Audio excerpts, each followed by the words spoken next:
Disappointed. This is the second opportunity that we've had in my 4 years here where we have a great crowd, unbelievable support.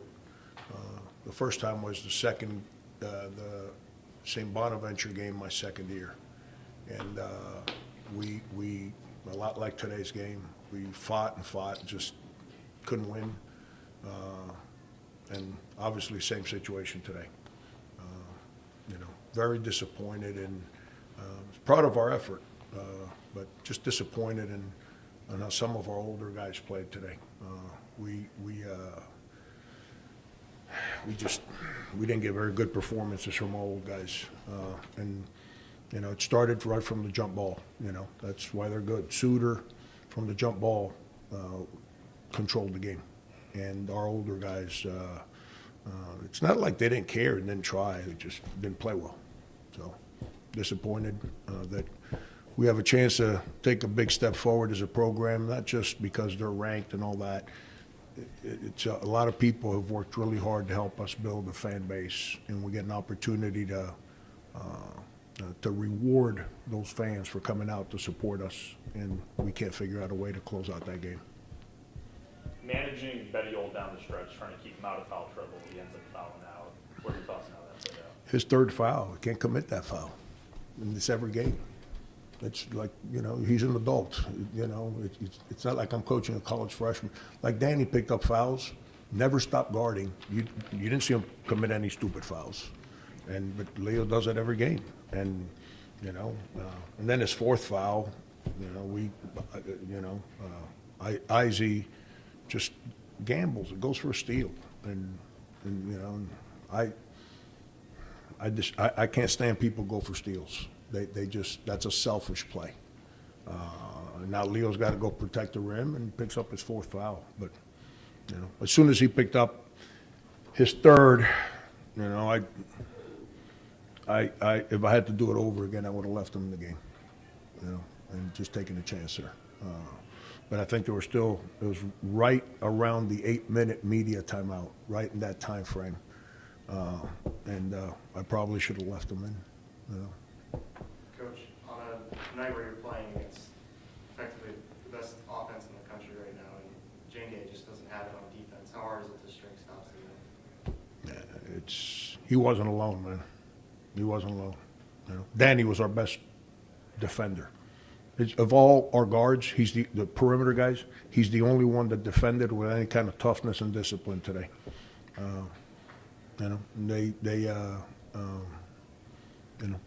To win these kind of games, your older players have to play well, and play well doesn't mean score 35. Play well means do the little things the right way. And from the jump ball, our older guys didn't play very well, and so. Is that a experience factor? Where does that come from? Because Miami's players, which are experienced, they performed under stress. So how do you get that from your guys? I wish I had that answer for you. Because the two that we need to play well have been with me for 3 years, and neither one did. So I wish I had that answer for you. And again, it's not a lack of desire. It's not like they don't care. I got good kids on this team. It's they're fun to be around. They practice the right way. They got good spirit. But at the end, let's be honest, they're getting paid to perform now. It's no longer let's high five the poor little scholarship guys that got to eat cold pizza for dinner. Like, you got to perform. And some people might not like the truth of the reality of the moment, but that's the reality of the moment. And I don't know what their players make. None of my business, nor do I care. But Suter performed, Skaljak performed. You understand what I'm saying? Those are their leaders, and Isaiah makes that three, ties the game at 68 with 7 minutes to go. You only make 4 baskets the rest of the way. How much of it was what you guys maybe weren't doing on offense, and how much of it was what Miami was doing on defense? That's when I took Leo out.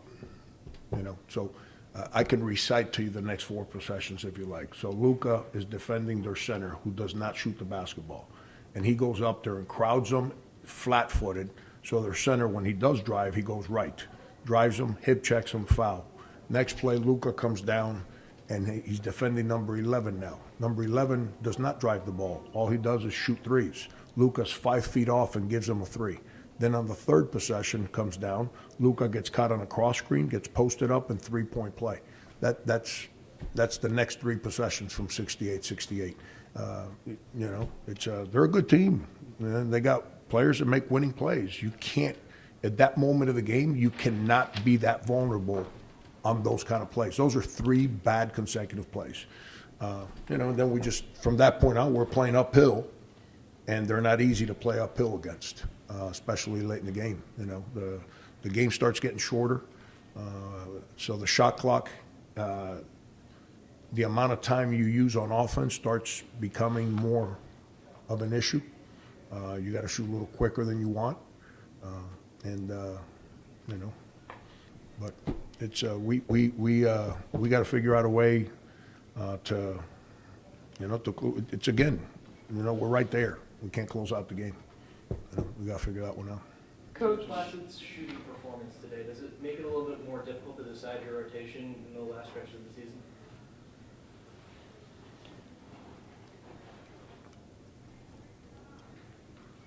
You got to be careful how I answer this.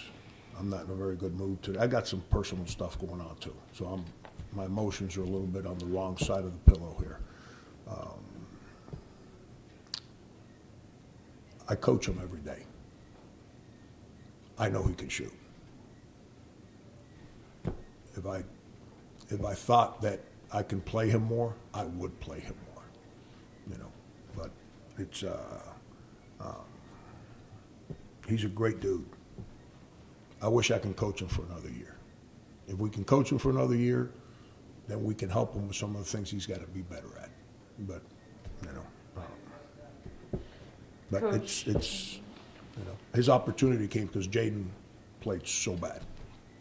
If Jaden had played better, now we get a better performance from a guy that can defend, and Jaden wouldn't have gone for a steal at that time of the game and exposed Leo to a foul. And I'm not trying to kill Izzy. Without his 19, we don't have a chance today. But I know he can score. I know he can shoot.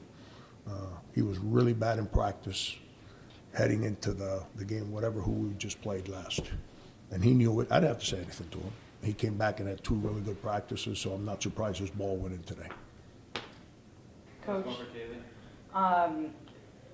senior day coming up on Saturday night. You have Buffalo coming in. What is the key takeaway from playing one of the top teams in the conference going into that game? Buffalo has these guys on the ropes twice. We already played Buffalo. We know what they do. They know what we do. Today's game has no bearing whatsoever on the Buffalo matchup. They're a good team. They got really good players, really good guards. The game there, we started off well. We were up 19 or 20, and before you know it, we're down 5 with 3 minutes to go. And fortunately there, we were able to score some baskets and get some stops, which allowed us to regain the lead. We got to figure out a way to get a win now. We're not playing that bad. Just disappointed in the last 2 games. We've had 2 great last 3 games. Coastal's really good. Coastal's in the top 2 or 3 in the league they're in, and probably the team that's playing the best in their conference. We've had 3 hard games that we could very easily be 3-0, but we're not.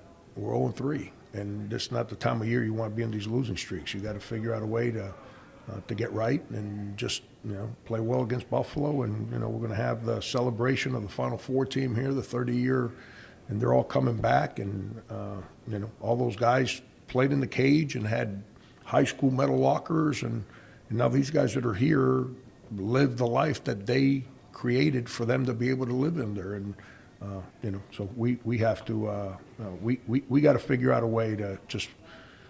I don't want to say play better, because it's not like we're playing bad. We got to play with a little bit more discipline, and the attention to detail and toughness defensively has to be better. It's not very good. We commit too many fouls and bad fouls. Like Leo's 4th foul, to me, that's a good foul. I know it's his 4th foul, but those are fouls. The fouls we commit are embarrassing. It's it's little grabs and holds and slaps, and that's not good basketball. And, you know, all we can do is keep preaching,